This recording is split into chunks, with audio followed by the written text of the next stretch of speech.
The Ottoman Empire's long and magnificent reign across various regions of the modern world has often been attributed to the successive command and direction of his powerful and notable sultans, their vast and ferocious military units, and the all-pervasive influence of Ottoman Sufism on local customs, culture, and spiritual rituals. Aside from the occasional mention of Ottoman Turkey's Janissary pipeline system, the ruthless fratricide practiced amongst the competing siblings grappling for power, and the sensual world of the palace harem. Another topic that is often acknowledged but seldom explored is the subject of Sufism and its place within the Ottoman Empire.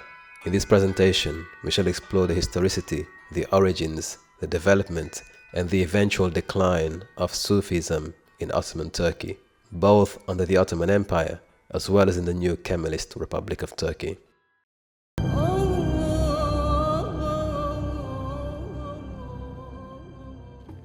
Sufism as a ritualistic practice and a spiritual tradition was adopted by the forebearers of the Ottoman sultans when the wandering Turkic tribesmen converted to Islam after coming into contact with wandering sages and Sufi guides.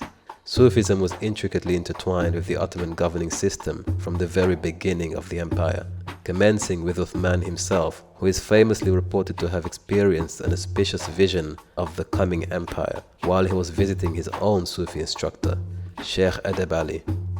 Thereafter the tradition continued and was firmly established. Virtually every Ottoman sultan and caliph became a disciple of a particular Sufi sheikh, under whose guidance and direction they could hope for spiritual cultivation, discipline, and blessings.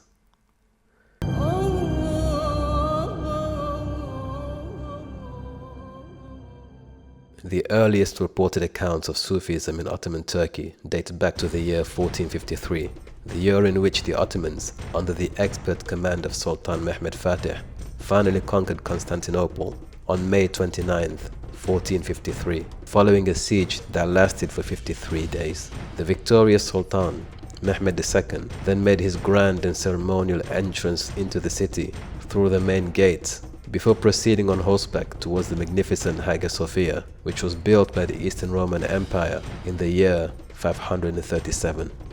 Sultan Mehmed's direct procession towards the church was a symbolic yet political gesture, declaring the arrival and ascendancy of Ottoman Muslim authority and sovereignty in the heartland of Byzantium.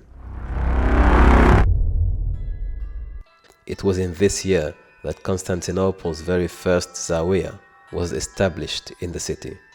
The building was purposefully established besides the iconic Rumeli Hirasi, which was built to serve as a fortress commissioned by the Sultan himself in the weeks and months leading up to the siege of Constantinople. The location of the first Sufi lodge in Constantinople, besides this fortress, is of significant historical import. It represents the symbiosis not only of military and political strength, but more so of spiritual fortification.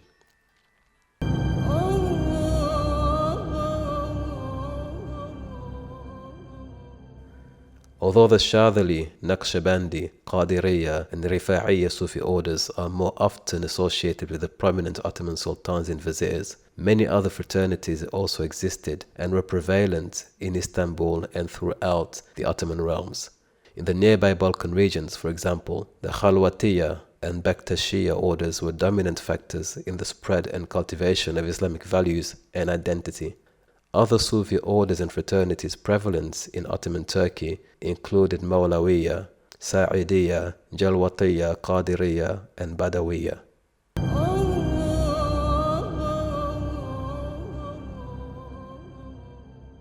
Thus, from the very start of the Ottoman Empire, Sufism played a central and key role in shaping and defining Ottoman society, its customs and its standards. Historians and cultural commentators also emphasize the soft influence of Sufism and its gentle yet profound impact on newly conquered regions and territories.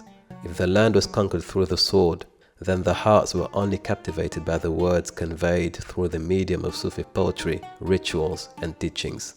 The influence of Sufism on the arts, culture, music, and general character of the Ottoman Empire contributed significantly to the Islamization of many native communities. Likewise, the The military and political social strata within Ottoman society were also pulled in by the allure of Sufi fraternities, which not only afforded them the luxury of networking amongst themselves and being admitted into exclusive circles, but it was also a potent and well-established political network where both important decisions and important decision makers would be present.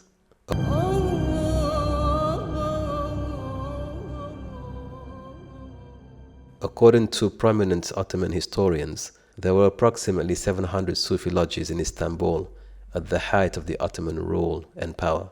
These lodges served multiple purposes, often providing temporary shelter for passing travelers or for serving the commercial needs of local tradesmen and guilds whose professional credentials could be endorsed or revoked through membership of a guild or lack thereof. In times of social instability, the Sufi lodges could also be used to arrange and orchestrate popular uprisings and political opposition. By the turn of the 20th century, Sufism and Sufi lodges that had previously been so essential to the reigning Ottoman administration now began to crack under political pressure from the opponent of the Ottoman Empire. Consequently, when the Ottoman Empire was vanquished following the Great War of 1914 to 1918 and the advent of the new Republic of Turkey in 1923, a new era was heralded, signaling the end of Sufism's central influence on Turkish politics and society. The new republic was under the leadership and command of Mustafa Kemal Atatürk, in whose vision a modern European nation was in no need of the spiritual and folkloric allure of Sufism, much less tolerant of its political undertones. However, Sufi fraternities and lodges were only abolished legally following a popular revolt launched by the Naqshbandi Sheikh 𝗖𝗢𝗪𝗚 in 1925.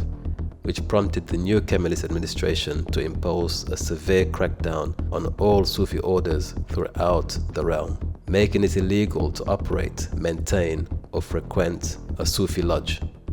Likewise, popular religious sites such as shrines and mausoleums were made inaccessible to the public. From 1925 onwards, Sufi lodges were abolished in Turkey. The old buildings were confiscated by the government and converted into centers of learning and museums. During this epoch, all forms of rituals and actions associated with Sufism were also banned in Turkey. Thus, it was illegal to perform the iconic Sufi whirling dances, or to be seen wearing a ritual costume, or to even use titles such as dervish, murshid, or murid. The new Kemalist Turkish Republic imposed an all-out purge on Sufism.